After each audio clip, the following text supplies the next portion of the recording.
ফের আগুন কুম্ভ মেলায় ৮ নম্বর সেক্টরে আগুন লেগে গিয়েছে এবং সেই আগুনকে কেন্দ্র করে সাময়িক উত্তেজনার সৃষ্টি হয় আর সাময়িকভাবে চাঞ্চল্য ছড়িয়ে পড়ে ওই এলাকায়।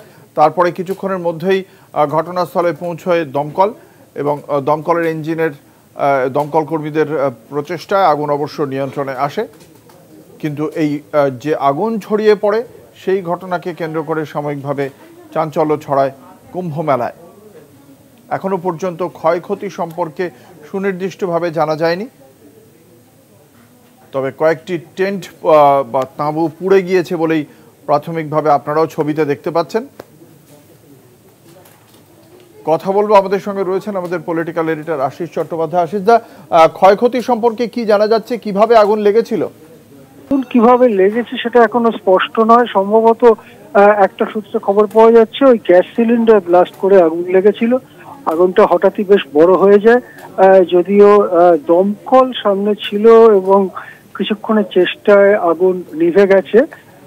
এর আগেও যখন অগ্নিকাণ্ডের ঘটনা ঘটেছে কোনো হতাহতের খবর দেয়নি মেলা কর্তৃপক্ষ বা উত্তরপ্রদেশ সরকার। এবারেও সেই একই ধরনের কথাই পুনরাবৃত্তি হচ্ছে যে কোনো হতাহতের ঘটনা ঘটেনি, তবে আগুন লেগেছে। বারবার আগুন লাগার ঘটনা ঘটছে, এটা নিয়ে বোধহয় দশমবার ছোট না হয় বড় আগুন লাগলো কুম্ভ মেলায়। কেন এত আগুন লাগছে, কি ব্যবস্থা, সেটা নিয়ে কিন্তু প্রশ্ন উঠেই যাচ্ছে।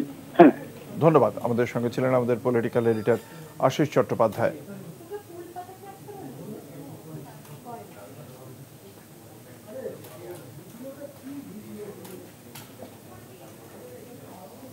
আট নম্বর সেক্টরে আগুন লেগে যায়। কুম্ভমেলা প্রায় ২৫ কিলোমিটার এলাকা জুড়ে বিস্তৃত।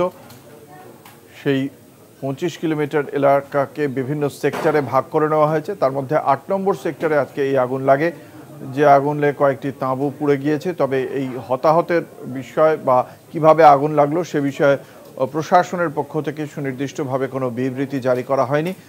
দমকলের কয়েকটি ইঞ্জিনের চেষ্টায় দ্রুতই আগুন নিয়ন্ত্রণে আসে।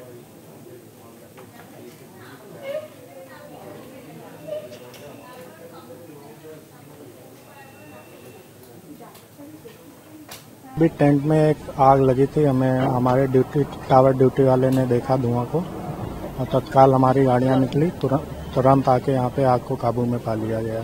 हमारी गाड़ी तुरंत 1 मिनट के अंदर यहीं आ गई थी और तुरंत बुझा लिया गया था।